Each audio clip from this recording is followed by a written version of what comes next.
Death of a partner 2। इसमें हम करेंगे revaluation of assets and liabilities की ट्रीटमेंट कैसे करते हैं, रिजर्व्स का ट्रीटमेंट कैसे करते हैं, डिसीज पार्टनर का कैपिटल अकाउंट बनाएंगे ताकि हमें ये पता चले कि कितना अमाउंट हमें डिसीज पार्टनर को देना है। उसके बाद लास्ट में हम बनाएंगे डिसीज पार्टनर के एग्जीक्यूटर का अकाउंट। सबसे पहले revaluation of assets and reassessment of liabilities बिल्कुल वैसे ही करना है जैसे रिटायरमेंट वाले चैप्टर में किया गया था। रीवैल्यूएशन अकाउंट बनाएंगे, उसकी डेबिट साइड में अगर कोई एसेट डिक्रीज हो जाती है, लायबिलिटी इंक्रीज हो जाती है तो दिखाएंगे।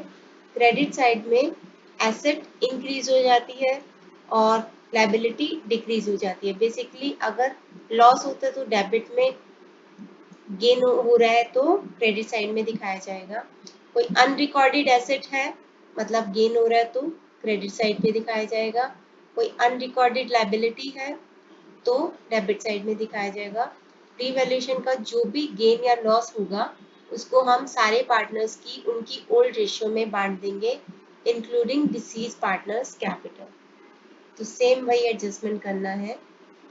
उसके बाद रिजर्व्स की कैसे डिस्ट्रीब्यूशन की जाएगी, जितने भी रिजर्व्स, जितने भी एक्यूमुलेटेड प्रॉफिट्स हैं उनकी अमाउंट से पार्टनर्स के कैपिटल अकाउंट को क्रेडिट कर दिया जाएगा, क्योंकि liability, income and credit capital increase होते हैं तो क्रेडिट करते हैं, तो उनको कैपिटल अकाउंट को क्रेडिट कर दिया जाएगा जितने भी रिजर्व्स की अमाउंट है, जितने भी अनडिस्ट्रीब्यूटेड प्रॉफिट्स हैं उसकी अमाउंट से। जितनी भी लॉसेस हैं और जितनी भी फिक्टिशियस एसेट है मतलब लॉसेस ही मान सकते हैं इनको, तो उनकी अमाउंट से हम उनके कैपिटल अकाउंट को डेबिट करते हैं, क्योंकि अगर कैपिटल डिक्रीज होते हैं तो उनको डेबिट किया जाता है और लॉसेस की अमाउंट से पार्टनर्स के कैपिटल अकाउंट डेबिट हो जाएंगे। डिसीज पार्टनर की गुडविल के बारे में हमने लास्ट वीडियो में किया था कि उसको उसके गुडविल का शेयर दे दिया जाता है by transferring it to gaining partners capital account. तो गेनिंग पार्टनर के कैपिटल अकाउंट को डेबिट करके हम उसको उसकी गुडविल का शेयर दे देते हैं। अब हम थोड़े क्वेश्चंस कर लेते हैं। क्वेश्चंस करने के पहले एक बार देख लेते हैं कि deceased partners capital account credit और डेबिट साइड में क्या क्या आएगा। जिस अमाउंट से उसकी कैपिटल बढ़ेगी उस अमाउंट को उसके कैपिटल के क्रेडिट साइड पे लिखा जाएगा, जैसे कि बाय बैलेंस बीडी, यानी कि उसकी कैपिटल का क्रेडिट बैलेंस होगा तभी हम उसको बाय बैलेंस बीडी करते हैं, क्रेडिट साइड में लिखा जाएगा। क्रेडिट बैलेंस मतलब पॉजिटिव बैलेंस है तो इससे उसकी कैपिटल बढ़ी। करंट अकाउंट का अगर क्रेडिट बैलेंस है तो दैट मीन्स पॉजिटिव होता है, तो इससे भी उसकी अमाउंट जो उसको देने वाली होगी वो बढ़ जाएगी, तो इसको भी क्रेडिट साइड पे दिखाया जाएगा। बाय लोन बाय पार्टनर, जिस पार्टनर की डेथ हो गई है अगर उस पार्टनर ने फर्म को कोई लोन दिया हुआ था तो वो लोन भी उसको वापस कर दिया जाएगा अमाउंट। इनफैक्ट उस लोन के ऊपर उसको 6% पर एनम से जिस डेट को उसकी डेथ हुई है पिछले साल की क्लोजिंग से शुरू करके जब तक उसकी डेथ हुई है तब तक का पीरियड निकाल के उसके ऊपर हम उसको 6% पर एनम से इंटरेस्ट भी पे करेंगे। तो ये इम्प्लाइड है, मतलब क्वेश्चन में दिया गया है कि नहीं दिया गया, तो हमें इंटरेस्ट भी पे करना ही है। तो bye interest on loan by partner account, ये भी एक्स्ट्रा आ जाएगा इसके अंदर।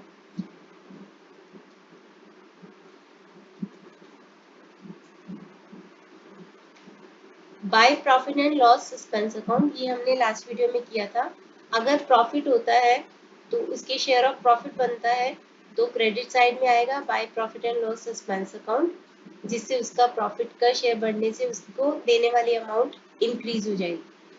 अगर रिवैल्यूएशन का गेन आ रहा है यानी कि प्रॉफिट आ रहा है तो इसको भी क्रेडिट साइड में दिखाया जाएगा। जितने भी रिजर्व्स, जनरल रिजर्व्स एक्सेट्रा, उन सबको भी क्रेडिट साइड पे दिखाया जाएगा। प्रॉफिट एंड लॉस का अगर क्रेडिट बैलेंस है, क्रेडिट बैलेंस मतलब प्रॉफिट है, तो क्रेडिट साइड पे दिखाया जाएगा। इंटरेस्ट ऑन कैपिटल, तो जिस डेट को उसकी डेथ हुई है तब तक का इंटरेस्ट ऑन कैपिटल कैलकुलेट करेंगे। ये हम क्वेश्चन में करेंगे कि कैसे करना है, कि कितनी अमाउंट का करना है, कितने टाइम पीरियड के लिए करना है। तो इंटरेस्ट ऑन कैपिटल से भी उसकी अमाउंट इंक्रीज हो जाएगी, तो इसको भी क्रेडिट साइड पे दिखाया जाएगा। अगर उसको कोई सैलरी या कमीशन देने वाली बनती है तो इसको भी क्रेडिट साइड पे दिखाया जाएगा। तो इन सब अमाउंट से उसको दी जाने वाली अमाउंट इंक्रीज होती है, तो इसलिए इसको क्रेडिट पे दिखाया जाएगा। डेबिट साइड पे अगर उसकी करंट अकाउंट का डेबिट बैलेंस है, डेबिट बैलेंस मतलब अगर नेगेटिव बैलेंस है तो उससे अमाउंट कम हो जाएगी उसको दी जाने वाली, तो उसको डेबिट पे दिखाया जाएगा। टू लोन टू पार्टनर, अगर उस पार्टनर को, डिसीज पार्टनर को हमने कोई लोन दिया हुआ था तो वो भी उससे रिकवर किया जाएगा, तो इसको भी डेबिट पे दिखाया जाएगा। रीवैल्यूएशन का अगर कोई लॉस आया है तो उसको डेबिट पे दिखाएंगे। कोई एक्यूमुलेटेड लॉसेस है, यानी कि जैसे प्रॉफिट एंड लॉस अकाउंट का डेबिट बैलेंस है, तो प्रॉफिट एंड लॉस का अगर डेबिट बैलेंस होता है तो वो लॉस को इंडिकेट करता है, तो लॉस को भी उसको बांट दिया जाएगा, तो इससे उसका कैपिटल का अकाउंट कम हो जाएगा, तो इसलिए इसको भी डेबिट साइड पे दिखाया जाएगा। ड्राइंग्स, अगर उसने कोई ड्राइंग्स की हैं तो इसको भी डेबिट में दिखाएंगे क्योंकि कैपिटल कम हो जाती है।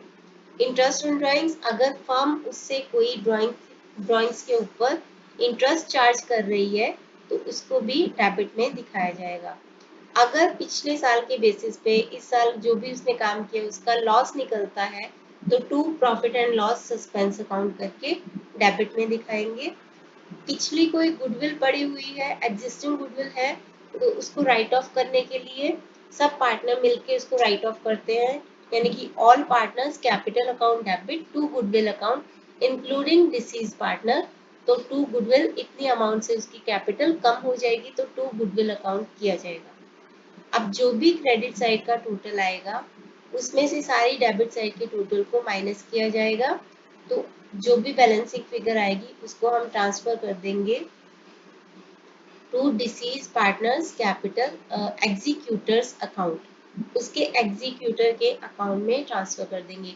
रिटायरमेंट वाले चैप्टर में हम उसके लोन अकाउंट में ट्रांसफर करते थे रिटायरिंग पार्टनर के, अभी उस पर्सन की डेथ हो गई है तो उसका जो भी एग्जीक्यूटर है, लीगल एग्जीक्यूटर, उसके अकाउंट में हम इस अमाउंट को ट्रांसफर कर देंगे और बाद में हम उस अमाउंट को उसको पे कर देंगे। अगर कुछ भी नहीं दिया है क्वेश्चन में तो हम उसको जस्ट ऐसे दिखा देते हैं कि टू बैलेंस सीडी, मतलब ये डिसीज पार्टनर एग्जीक्यूटर अकाउंट को क्रेडिट किया, इसको क्लोज करने के लिए हम कर देंगे कि deceased partners executor account debit to bank account, अगर हमने उसको पे कर दिया है, और अगर पे नहीं किया तो उसके एग्जीक्यूटर का अकाउंट बना के इधर टू बैलेंस कैरी डाउन कर देंगे, मतलब अभी भी हमारे पास हमारी उसकी तरफ लायबिलिटी है। ये हम क्वेश्चन में करते हैं। अभी हम 3 क्वेश्चंस करेंगे जिसमें हम ये वाली सारी चीज़ों को कवर करेंगे। रिवैल्यूएशन और रिजर्व्स, रिवैल्यूएशन का कॉम्प्रिहेंसिव इलस्ट्रेशन नेक्स्ट पार्ट के वीडियो में करेंगे। Vijay, Vivek and Vinay are partners in a business, sharing profits 3/4, 1/8, 1/8. तो 3/4, 1/8 and 1/8, इसको भी 8 बना देते हैं तो 6/8 हो जाएगा, तो रेशियो हो जाएगा 6:1:1। तो ये उनकी ओल्ड रेशियो थी 6:1:1। ये उनकी बैलेंस शीट दे रखी है। Vinay died on 31st December 2020 and the partnership deed provided the following. उसकी डेथ हो गई है 31st दिसंबर को। पिछले साल की क्लोजिंग हुई है 31st मार्च 2020 को और उसकी डेथ हुई है 31st दिसंबर को, यानी कि 9 मंथ्स के बाद उसकी डेथ हो गई है, तो ये टाइम पीरियड हमें याद रखना है।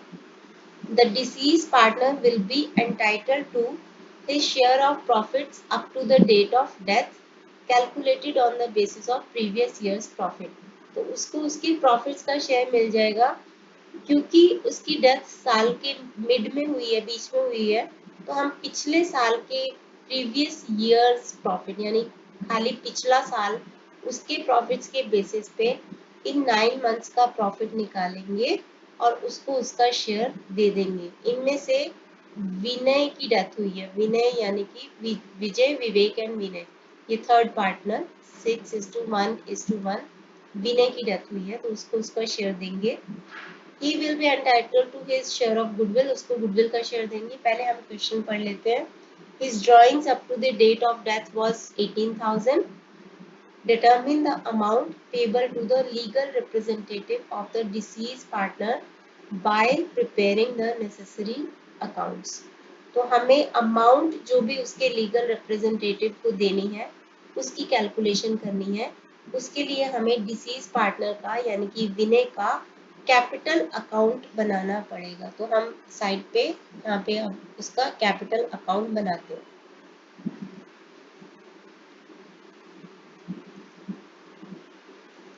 Vinesh capital account.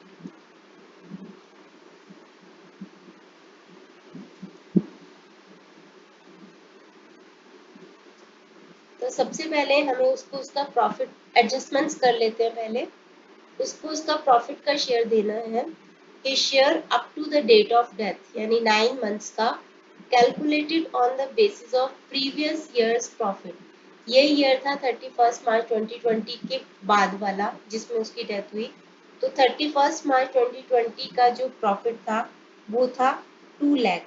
ये था, ये है 17, 18, 19 एंड 20। तो 2 लाख ये वाले प्रॉफिट के बेसिस पे हम उसका शेयर ऑफ प्रॉफिट निकाल लेते हैं। तो हम लिखेंगे नीचे विनेस शेयर ऑफ प्रॉफिट्स। ये जो 2 लाख है ये पूरे 12 महीने का था। अभी उसकी डेथ हुई है 9 मंथ्स के बाद। तो 9 महीने उसने काम किया तो 9 महीने की बेसिस 9 महीने का प्रोपोर्शनेट प्रॉफिट निकाल लेंगे। तो ये प्रॉफिट आ गया पूरी फर्म का, यानी पूरी फर्म ने 9 महीने के अंदर इतना प्रॉफिट कमाया होगा। अब विनय का शेयर है 1/8, तो इसका 1/8 कर देंगे तो हमारे पास विनय शेयर ऑफ प्रॉफिट आ जाएगा विच इज 18,750। तो प्रॉफिट आया है तो हम इसको क्रेडिट साइड पे दिखाएंगे और लिखेंगे क्या, by profit and loss suspense account. ये प्रॉफिट हम इसको दे देंगे। सेकंड है he will be entitled to his share of goodwill of the firm. तो गुडविल के लिए हम एंट्री करते हैं gaining partners capital account debit to deceased partner capital account. और अगर कोई सेक्रीफाइस कर रहा है तो उसके भी to deceased partner capital account कर sorry to sacrificing partners capital account उसको भी क्रेडिट करते हैं। ये हमने लास्ट वीडियो में एक क्वेश्चन में किया था। Calculated on the basis of 3 years purchase. Goodwill calculate करनी है 3 years purchase of the average profit of last 4 years। पिछले 4 सालों का प्रॉफिट का टोटल करेंगे, उसको 4 से डिवाइड करेंगे तो हमारा एवरेज प्रॉफिट आ जाएगा और उसको 3 से मल्टीप्लाई करेंगे 3 years परचेज तो हमारी गुडविल आ जाएगी। तो हम देख लेते हैं कि कैसे करना है। गुडविल कैलकुलेट करके उसको उसका शेयर दे देंगे। विनय का शेयर है 1/8, 1/8 उसका शेयर है तो हम उसकी गुडविल का शेयर निकाल लेंगे। तो सबसे पहले टोटल फर्म की गुडविल निकालते हैं। टोटल फर्म्स गुडविल है 4 सालों के प्रॉफिट का एवरेज लेके उसको 3 से मल्टीप्लाई करना है। तो 4 सालों का प्रॉफिट है मतलब average profit into average profits of 4 years into 3 years purchase. तो टोटल फर्म की गुडविल आ जाएगी। 4 सालों का प्रॉफिट लिखेंगे उसको 4 से डिवाइड कर देंगे। टोटल प्रॉफिट को 8 लाख, 6 लाख, 4 लाख प्लस 2 लाख को करेंगे 4 से डिवाइड और इसको फिर 3 से मल्टीप्लाई कर देंगे। 8 6 14 plus 4 18 plus 2 20। 20 divided by 4 is 5 lakh. तो 5 लाख इंटू 3 तो 15 लाख आ गई फर्म की goodwill. Vinay share of goodwill निकालेंगे। विनय शेयर ऑफ गुडविल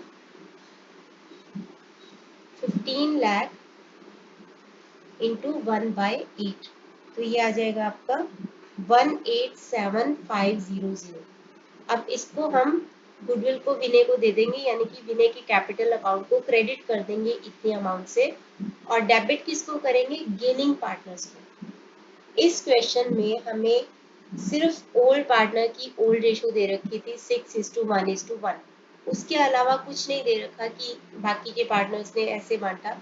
तो हम क्या करते हैं, रिटायरमेंट और डेथ वाले चैप्टर में ओल्ड रेशो ही उनकी न्यू रेशो बन जाती है, ओल्ड रेशो ही उनकी गेनिंग रेशो बन जाती है। एडमिशन वाले चैप्टर में क्या था, एडमिशन वाले चैप्टर में भी मैंने बताया था कि अगर क्वेश्चन में जस्ट वो पुराने पार्टनर्स की ओल्ड शेयर दे रखा होता है और न्यू पार्टनर का शेयर दे रखा होता है जस्ट, और कुछ नहीं, तो ओल्ड रेशो ही उनका सेक्रीफाइसिंग रेशो बन जाता है, ओल्ड रेशो ही उनकी सेक्रीफाइसिंग रेशो बन जाती है। रिटायरमेंट और डेथ में ओल्ड रेशो ही उनकी न्यू और ओल्ड ही उनकी गेनिंग रेशो बन जाती है। अगर क्वेश्चन में रेशो के अलावा कुछ नहीं दे रखा तो उनका गेन कितना होगा, 6:1। इस पार्टनर की डेथ हो गई तो उनका न्यू रेशो भी 6:1 होगा और गेनिंग रेशो भी 6:1 होगा। मतलब कि जो गुडविल देनी है विनय को, वो इसको 6:1 के शेयर में देंगे।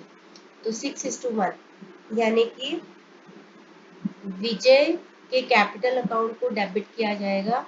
6:1 मतलब 6/7 ऑफ 1 at 87500, और जो थर्ड पार्टनर है, सेकंड पार्टनर है विवेक, 1/7, क्योंकि 6:1 है तो 6/7 एंड 1/7 में उनके कैपिटल अकाउंट को डेबिट कर दिया जाएगा। तो ये आता है आपका 160,714 एंड 26786। एंट्री हो जाएगी Vijay capital account debit, Vivek capital account debit to Vinay capital account, goodwill की एंट्री कर देंगे। तो हम क्या करेंगे यहाँ पे, बाय विजय कैपिटल अकाउंट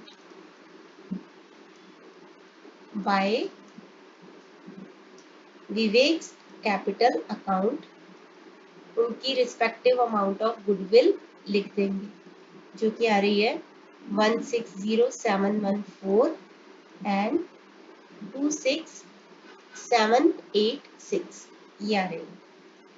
तो हमारा ये गुडविल वाला भी हो गया पार्ट। अब हमारी फर्स्ट एडजस्टमेंट, सेकेंड एडजस्टमेंट हो गई। थर्ड है his drawings up to the date of death is 18,000। Drawing से उसकी कैपिटल कम हो जाएगी तो हम इधर डेबिट साइड में लिखेंगे टू ड्राइंग्स अकाउंट 18,000। अब हम ये देख लेते हैं बैलेंस शीट के अंदर। बैलेंस शीट में हमें क्या देखना है, पहले तो उसका कैपिटल अकाउंट, विनय का कैपिटल अकाउंट का क्रेडिट बैलेंस है, लायबिलिटी साइड पे दे रखा है तो क्रेडिट बैलेंस है, तो हम इसको लिख देंगे बाय बैलेंस बीडी।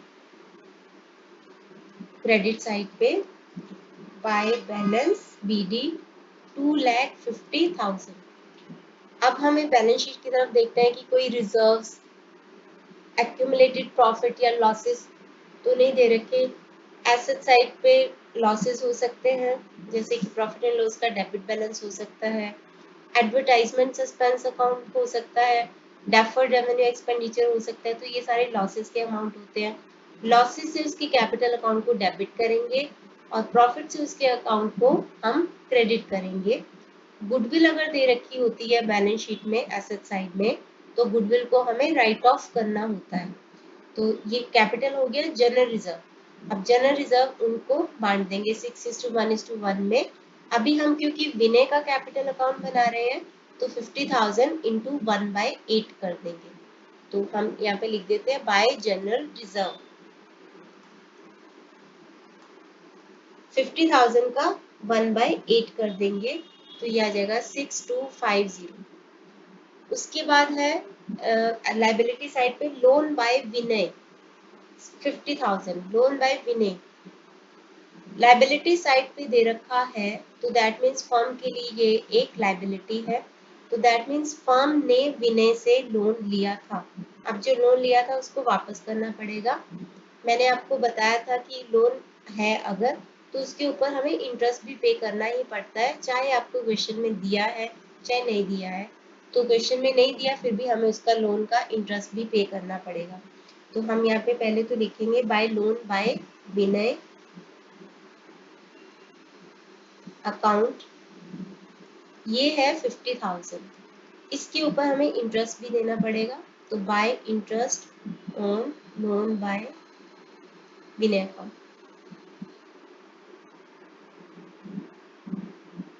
उसकी डेथ हुई थी 9 मंथ्स के बाद, यानी कि पिछले साल की क्लोजिंग के 9 मंथ्स के बाद 31 मार्च 2020 को साल क्लोज हुआ था और उसकी डेथ हुई थी 31 दिसंबर 2020।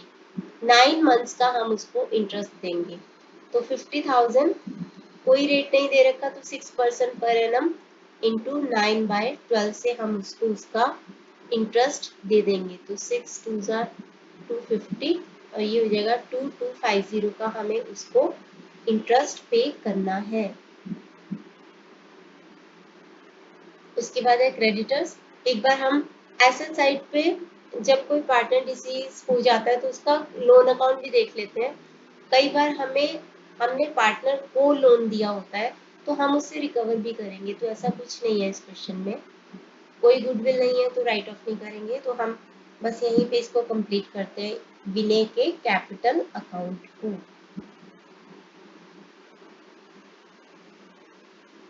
तो इसकी कैपिटल अकाउंट का क्रेडिट बैलेंस ज्यादा आ रहा है, तो यहाँ पे लिखेंगे 514750 टोटल है। इधर का टोटल भी यही होना चाहिए। तो जो भी बैलेंसिंग फिगर है हम उसको विनय के एग्जीक्यूटर अकाउंट में डाल देंगे। तो ये आएगा आपका 496750। तो क्वेश्चन में अभी क्योंकि कुछ नहीं दे रखा, लेकिन अगर आपको कहेंगे विनेज एग्जीक्यूटर अकाउंट बनाने को, अगर उसको पे कर दिया तो टू बैंक कर देंगे, और अगर कुछ नहीं दिया है तो हम ऐसे करके बनाएंगे विनेज executor account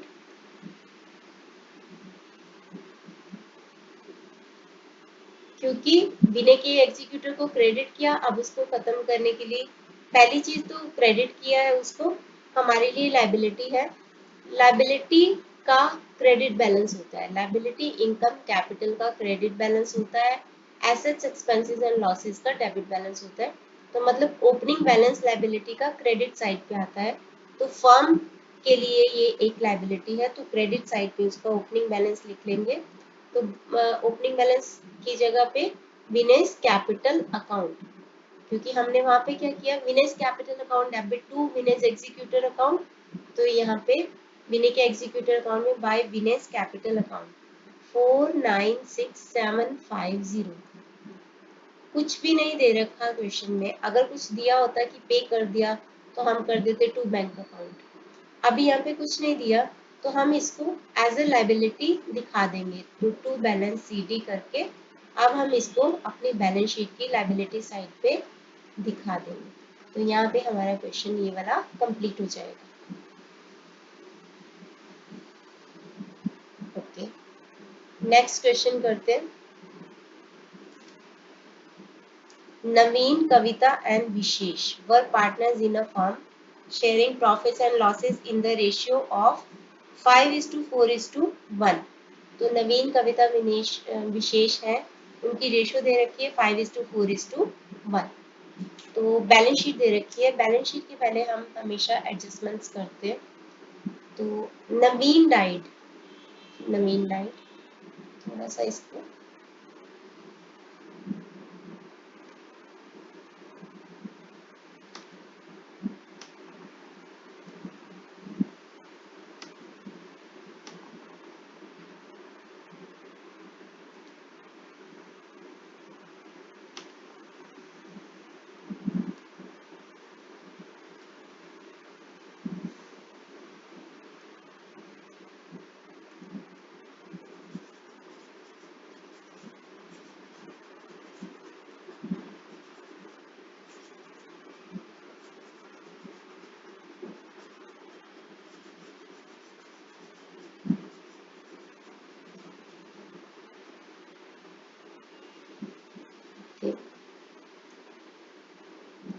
Naveen, Kavita and wishes.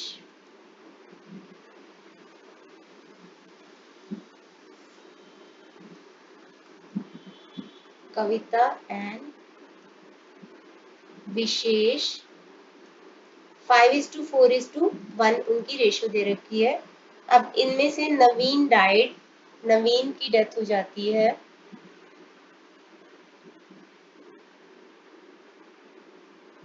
Okay, Naveen died on 30 जून 2019।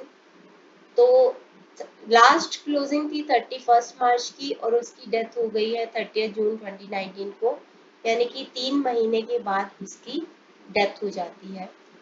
तो according to the partnership deed, in addition to the deceased partner's capital, the executors are entitled to, ये सब देना है उनको, शेयर ऑफ प्रॉफिट देना है, शेयर ऑफ गुडविल देना है।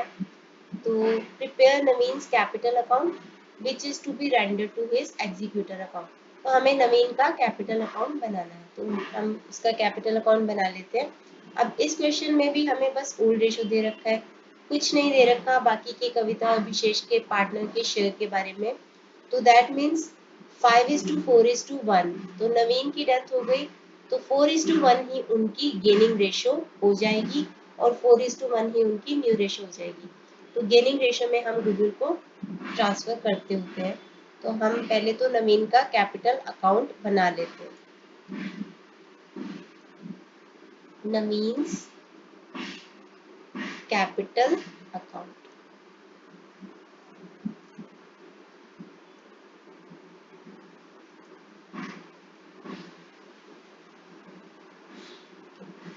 तो एडजस्टमेंट करते हैं सबसे पहले सॉल्व। तो his share in profits on the basis of average profits of last 2 years, पिछले 2 साल के प्रॉफिट का एवरेज करके उसके बेसिस पे उसका शेयर ऑफ प्रॉफिट कैलकुलेट किया है। The profit for the 2017 was 50,000। ये साल था 2019 यानी कि 2018-19 और ये 17-18 का प्रॉफिट दे रखा है। 2018-19 का प्रॉफिट यहाँ पे दे रखा है बैलेंस शीट की लायबिलिटी साइड में। अगर किसी साल में प्रॉफिट बैलेंस शीट में दे रखा होता है तो उसका मतलब ये होता है कि अभी तक इसको डिस्ट्रीब्यूट नहीं किया गया है। तो ये चीज हम याद रखेंगे क्योंकि उसकी डेथ हो चुकी है, अभी तक ये वाला प्रॉफिट हमने पार्टनर्स में डिस्ट्रीब्यूट भी नहीं किया था इस साल का, जिस साल का मतलब उसकी डेथ के पहले का रिसेंट वाला ईयर। तो ये वाला प्रॉफिट भी हम उसको देंगे। तो सबसे पहले हम इसी को दे देते हैं 1,50,000 जो कि बैलेंस शीट में दे रखा है। तो दैट मीन्स कि पार्टनर्स में अभी इसको डिस्ट्रीब्यूट नहीं किया गया, तो नवीन को पहले तो इसका शेयर दे देंगे। प्रॉफिट एंड लॉस का यहाँ पे क्रेडिट बैलेंस है, लाइबिलिटी का भी क्रेडिट बैलेंस होता है। प्रॉफिट एंड लॉस अगर लाइबिलिटी साइड पे दे रखा है तो उसका भी क्रेडिट बैलेंस होता है। तो उसको क्लोज करने के लिए हम उसको डेबिट करते हैं। तो profit and loss account debit to Naveen's capital account. तो सबसे पहले यही काम करते हैं कि 1,50,000 जो डिस्ट्रीब्यूट नहीं किया गया उसको हम उसको दे देते हैं। तो bye profit and loss account कि 1,50,000 का 5/10 जो उसको नहीं किसी को भी डिस्ट्रीब्यूट नहीं किया गया तो उसको हम दे देंगे 75,000 में। अब ये जो 3 मंथ्स के बाद उसकी डेथ हुई है उसका प्रॉफिट निकालने के लिए पिछले 2 सालों के प्रॉफिट का एवरेज किया गया है। लास्ट टू लास्ट ईयर का प्रॉफिट है 50,000, इस साल का प्रॉफिट है 1,50,000, तो हो गया 2 लाख। तो एवरेज प्रॉफिट हो जाएगा average profit of last 2 years 50,000 last to last का था और 1,50,000 ये रिसेंट जो गया है। तो 2 लाख को डिवाइड कर देंगे हम 2 से, ठीक है 2 से डिवाइड कर देंगे, 2 सालों का है तो हमारे पास एवरेज प्रॉफिट निकल आएगा, आ जाएगा 1 लाख। तो ये प्रॉफिट है एवरेज प्रॉफिट 1 साल का। तो नवीन का शेयर निकालने के लिए पहले तो ये पूरे 1 साल का प्रॉफिट है, इसको 3 मंथ्स में हमें कन्वर्ट करना है क्योंकि उसने 3 महीने काम किया है। तो 1 लाख इंटू 3/12 क्योंकि इसने 3 महीने काम किया। उसके बाद ये तो आगे पूरी फर्म का प्रॉफिट, नवीन का शेयर है 5/10 तो 5/10 कर देंगे। एवरेज प्रॉफिट लेंगे इंटू 3/12 जितने महीने उसने काम किया इंटू नवीन का शेयर 5/10 कर देंगे। तो यहाँ पे आ जाएगा 12,500। ये वाला जो प्रॉफिट है ये हमने एस्टिमेट लगाया है कि पिछले 2 सालों के एवरेज प्रॉफिट के बेसिस पे। तो इसको हम लिखेंगे profit and loss suspense account. तो यहाँ पे लिख देते हैं bye profit and loss suspense account, तो उसको उसका शेयर दे देंगे, ये आ जाएगा 12,500। ये उसका प्रॉफिट भी हो गया, इस साल का जो अनडिस्ट्रीब्यूटेड प्रॉफिट था वो भी हो गया, और ये हो गया। तो he share in goodwill of the firm, goodwill में उसका फर्म शेयर दे देंगे। Goodwill was to be calculated on the basis of 2 years purchase of average profit of last 2 years. तो goodwill 2 years purchase मतलब 2 into average profit अभी हमने निकाला 1 लाख आता था, तो ये goodwill आ गई 2 लाख की। goodwill ये टोटल फर्म की goodwill है, तो नवीन का शेयर कितना होगा, इसका शेयर है 5/10, तो Naveen share of goodwill is 2 lakh into 5/10, तो ये हो जाएगा 1 लाख। तो 1 लाख उसको हमें गुडविल का देना है। अब हमें पता है कि अगर कुछ नहीं दिया तो ओल्ड रेशियो है उनकी गेनिंग रेशियो है, यानी कि 4:1, तो 4:1 कविता और विशेष की गेनिंग रेशियो है, तो कविता और विशेष 4:1 में डेबिट होंगे, यानी Kavita's capital account debit, Vishesh capital account debit to Naveen's capital account, तो गुडविल को उसका शेयर दे देंगे। यहाँ पे एंट्री कर देते हैं, by Kavita's capital account for goodwill by Vishesh capital account. 1 lakh हमें उसको उसकी गुडविल का देना है, 4:1 यानी कि 4/5 देगी कविता और 1/5 देगा विशेष, तो ये आ जाएगा 80,000 एंड 20,000। तो ये हमने उसका गुडविल का भी कर लिया।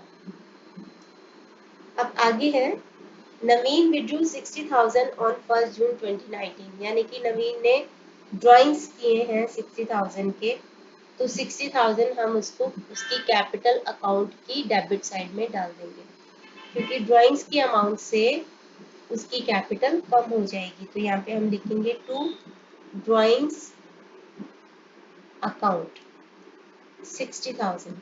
तो यहाँ पे टू नवीन ड्राइंग्स लिखने की भी जरूरत नहीं है, क्योंकि हम खाली नवीन के कैपिटल अकाउंट को बना रहे हैं। अगर सभी पार्टनर की कैपिटल अकाउंट बनाते हैं तो हम पार्टनर का नाम भी लिख सकते हैं। तो 60,000 की उसने ड्राइंग्स की है, ये हम उसके डेबिट कर देंगे। अब हम देखते हैं बैलेंस शीट की तरफ। लायबिलिटी साइड पे तीनों के कैपिटल अकाउंट दे रखे हैं, नवीन का कैपिटल है 3 लाख, क्रेडिट बैलेंस है क्योंकि लायबिलिटी साइड पे दे रखा है, तो हम लिख देंगे बाय बैलेंस बीडी, यहाँ पे बाय बैलेंस बीडी, ये आ जाएगा आपका 3 लाख। और उसके बाद है प्रॉफिट हो गया, हमने बांट दिया, sundry creditor, plant, stock, debtor, cash, advertisement expenditure, ये फिक्टिशियस एसेट होती है, मतलब लॉस होती है, तो लॉस की अमाउंट से हम उसको डेबिट कर देंगे। तो एडवर्टाइजमेंट एक्सपेंडिचर 20,000 है, तो उसका शेयर है 5/10, तो 20,000 इंटू 5/10, उसको उसका शेयर दे देंगे विच इज 10,000। ये हमारा हो गया कंप्लीट नवीन का कैपिटल अकाउंट। तो अब हम इसका टोटल करते हैं, क्रेडिट साइड का टोटल आ रहा है 487,500, इसमें से इन दोनों को माइनस करेंगे डेबिट साइड को, तो यहाँ पे आ जाएगा टू नवीन्स एग्जीक्यूटर अकाउंट, तो बैलेंसिंग फिगर आ जाएगी यहाँ पे 417,500, तो इतनी अमाउंट हम उसके एग्जीक्यूटर के अकाउंट में ट्रांसफर कर देंगे। तो इस तरह से ये वाला क्वेश्चन भी कंप्लीट होता है। नेक्स्ट क्वेश्चन करते हैं। A, B, C were partners in a firm sharing profits and losses in the ratio of 3:2:1. तो A, B and C 3:2:1. C died on 30th June 2016. After all the necessary adjustments, his capital account showed a credit balance of 70,600. तो सी का अभी हमने capital account अब तक बनाते आ रहे थे, इस क्वेश्चन में हमें दे रखा है कि उसकी कैपिटल का सारी एडजस्टमेंट करने के बाद क्रेडिट बैलेंस आया है यानी पॉजिटिव बैलेंस है 70,600 का, जिसको कि हमने उसके एग्जीक्यूटर अकाउंट में ट्रांसफर कर दिया होगा। C's executor was paid 10,600 on 1st July 2016. उसके एग्जीक्यूटर को 10,600 दे दिए गए and balance in 3 equal yearly instalments starting from 30th June 2017 with interest at 10% per annum. तो बाकी का जो बचा हुआ था उसको 3 इक्वल इंस्टॉलमेंट्स में दिया गया अलोंग विद इंटरेस्ट। बिल्कुल जैसे हम रिटायरमेंट वाले चैप्टर में हमने लोन अकाउंट बनाया था, उसी तरीके से हमने एग्जीक्यूटर अकाउंट बनाना है। तो हम इसको बनाएंगे। The firm closes its books on 31st March every year. तो फर्म अपनी बुक्स 31st मार्च को क्लोज करती है। अगर आपको कभी क्वेश्चन में कुछ ना भी दिया हो तो आपने अज्यूम करना है कि 31st मार्च को फर्म अपनी बुक्स क्लोज करती है। तो सी का एग्जीक्यूटर अकाउंट बनाने के पहले हम एक बार कैलकुलेट कर लेते हैं कि इंटरेस्ट कैसे कैसे पे करना है, तो उससे हमारा क्वेश्चन इजी हो जाता है। तो हम रफ वर्क में थोड़ा सा कैलकुलेट कर लेते हैं। फर्स्टली तो हमें 70,600 उसको देने थे, जिसमें से 10,600 साथ ही साथ ही नेक्स्ट डे ही दे दिए, तो इसके ऊपर तो इंटरेस्ट नहीं लगेगा। अभी ये जो 60,000 था इसको 3 इक्वल इंस्टॉलमेंट्स में हमने पे किया। 3 इक्वल यानी 20,000 की इंस्टॉलमेंट्स। तो पहली इंस्टॉलमेंट दी होगी 20,000 की, ये स्टार्टिंग फ्रॉम 30 जून 2017 है। तो हम यहाँ पे साइड पे एक बार लिख लेते हैं ताकि आपका क्वेश्चन आपको अकाउंट बनाना इजी हो जाए। ये इंस्टॉलमेंट दी है 30 जून 2017 को, ठीक है। उसके बाद आउटस्टैंडिंग बैलेंस रह गया होगा 40,000। फिर नेक्स्ट इंस्टॉलमेंट दी होगी 20,000 की एक साल के बाद, क्योंकि ईयरली इंस्टॉलमेंट्स है 30 जून 2018 को। उसके बाद बैलेंस रह गया होगा 20,000।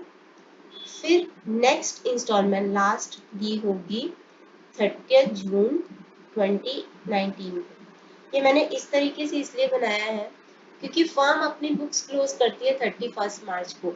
तो इनके बीच में ये जो 60,000 का उसका बैलेंस था, ये था 1 जुलाई को, क्योंकि 1 जुलाई को उन्होंने उसको 10,600 दे दिया, तो 1 जुलाई 2016 को इतना बैलेंस था, ठीक है।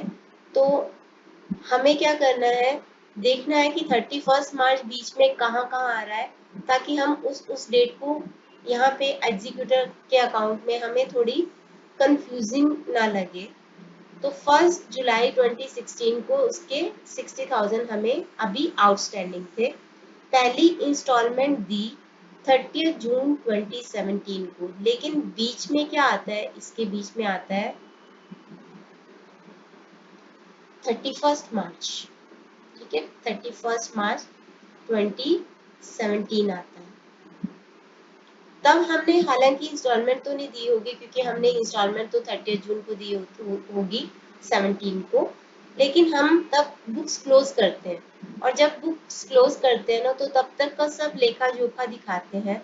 तो हम इसके ऊपर यहाँ तक का इंटरेस्ट दिखाएंगे, फिर अगले 3 महीने का इंटरेस्ट दिखाएंगे, फिर इसके बाद ये 40,000 30 जून 2017 और 30 जून 2018 के बाद फिर से आ गया होगा 31 मार्च 2018। यहाँ पे हम जस्ट डेट लिख रहे हैं। फिर यहाँ पे आ गया होगा 31 मार्च 2019। अब हमें निकालना है इंटरेस्ट। इंटरेस्ट हम निकालते हैं हमेशा आउटस्टैंडिंग बैलेंस पे। जैसे ये 60,000 पे निकालेंगे पहला, फिर 20,000 दे दिया, फिर 40,000 पे निकालेंगे, फिर ये 20,000 दे दिया, फिर 20,000 पे निकालेंगे। अब ये 60,000 के ऊपर इंटरेस्ट का रेट है 10% पर एनम।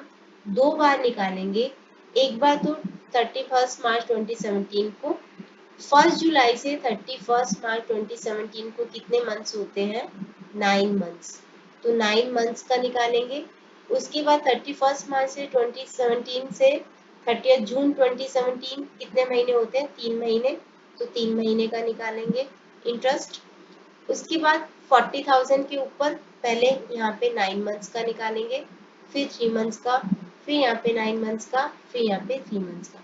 अब हम इसको देख देख के अकाउंट बनाएंगे ताकि आपका अकाउंट बनाना इजी हो जाए थोड़ा। तो हम एग्जीक्यूटर अकाउंट बनाते हैं।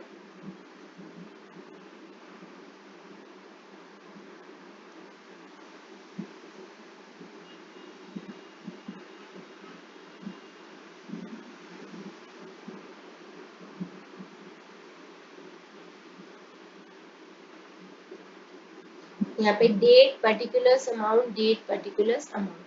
तो सबसे पहले तो एग्जीक्यूटर, उसका कैपिटल का क्रेडिट बैलेंस था 70,600। तो बाय सीज कैपिटल अकाउंट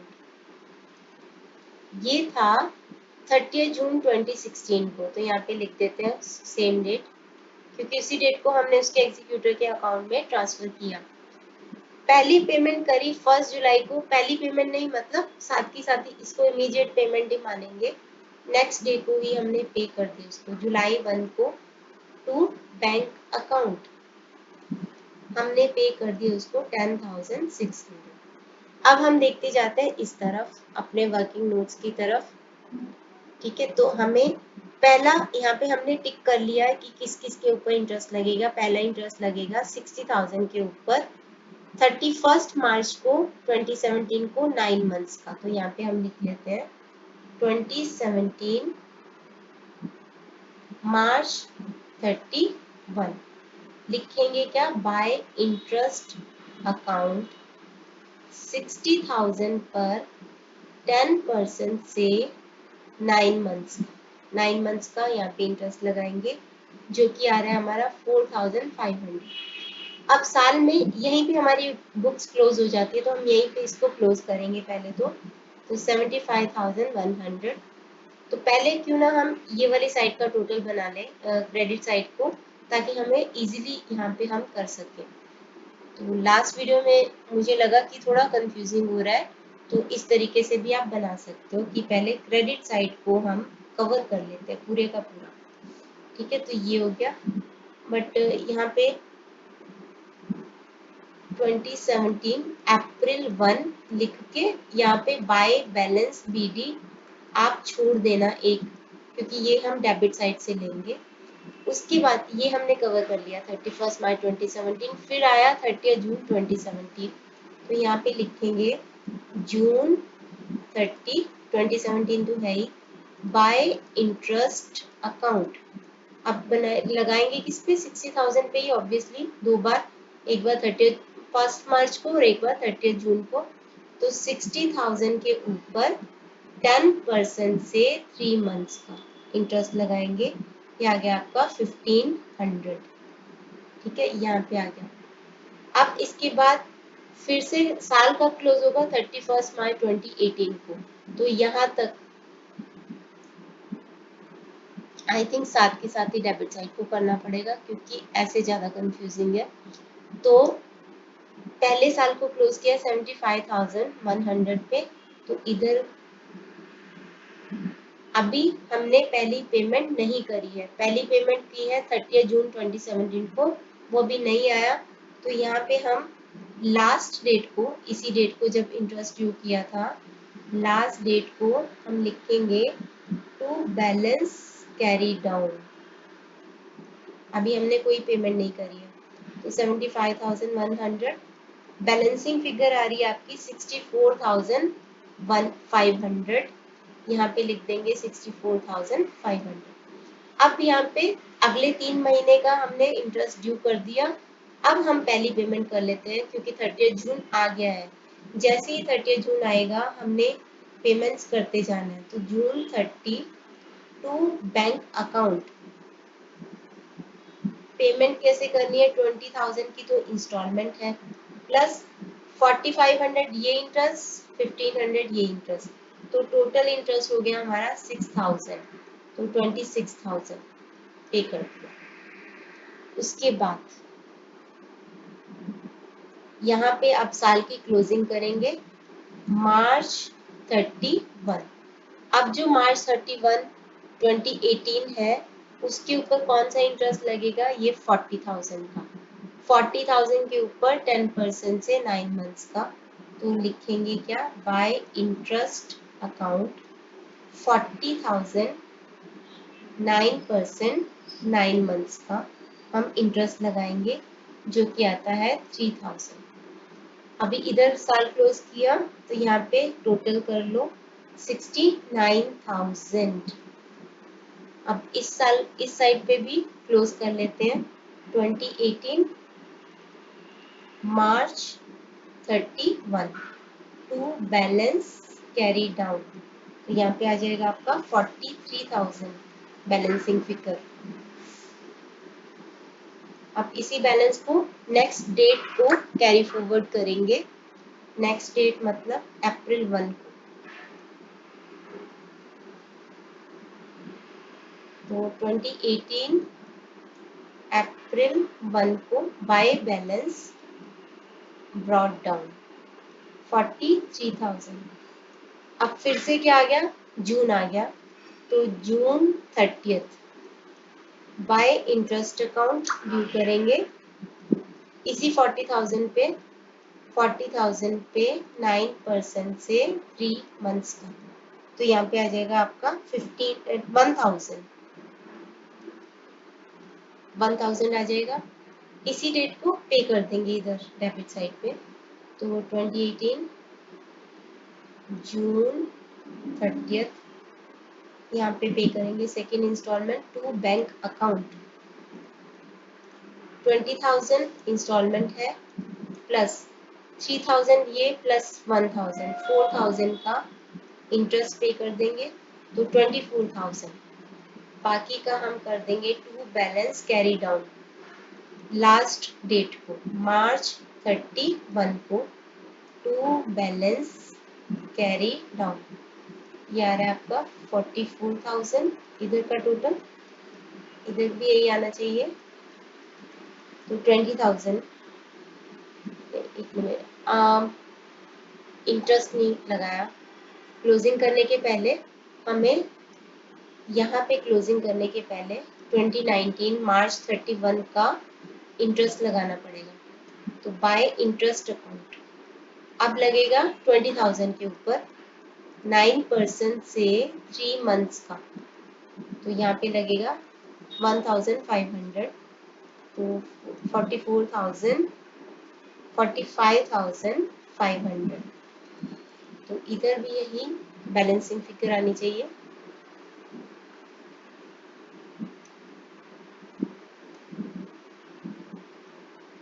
45,500 और बैलेंसिंग फिगर की जगह पे लिखोगे टू बैलेंस कैरी डाउन, तो 21,500। अब लास्ट ईयर आ गया,